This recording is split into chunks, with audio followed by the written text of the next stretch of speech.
మధ్య నాకు హెల్త్ బాగాలేదు, సో నేను వీడియోలు చేయట్లేదు. కానీ కొత్తగా ఏం జరిగింది, బంగ్లాదేశ్లో బతికుండగా ఒక హిందువుని చుట్టుకి కట్టేసి మరీ తగలపెట్టారు. రోడ్డెంట ఈడ్చుకుంటూ వెళ్ళారు. పిచ్చి కుక్కను కొట్టినట్లు కొట్టారు.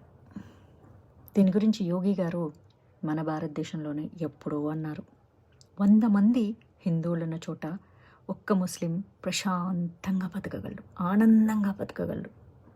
కానీ 100 మంది ముస్లింలున్న చోట 25 మంది హిందువులున్నా సరే ప్రశాంతంగా బతకలేరు. భారతదేశంలో వాళ్ళు మైనారిటీలుగా ఉన్నారు కాబట్టి ఇక్కడ వాళ్ళు ప్రశాంతంగా బతుకుతూ మనం ప్రశాంతంగా బతుకుతున్నాం. అదే వాళ్ళు మెజారిటీ అయిపోతే మన బతుకు పాకిస్తాన్, బంగ్లాదేశ్ కంటే ఇంకా నీచమైన బతుకు అవుతుంది. ఎస్, అంతకంటే గొప్పగా చెప్పడానికి ఇంకేం లేదు. సో ఇది చూసి భారతదేశంలో హిందువులు మేల్కోవాల్సింది ఏంటంటే, హిందువులకు వచ్చే నష్టమేంటి అని వాగే లిబరల్స్ వాళ్ళని తీసుకెళ్ళి బంగ్లాదేశ్లో పడేయాలి. వాళ్ళు ఏముందలే, అవసరమైతే వాళ్ళ అవసరాల కోసం మతం మారిపోతారు, మనకే కష్టాలన్నీ. సో మనం మెజారిటీగా ఉన్నంతకాలమే మన బతుకు.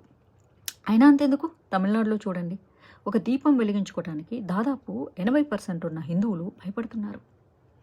అక్కడ తమిళనాడులో ఉన్న హిందువులను చూసి క్రిస్టియన్సే థూ అని ఉమ్మేస్తున్నారు.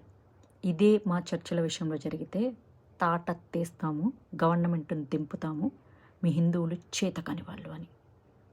తప్పేం లేదు, నిజమే కదా. That's all.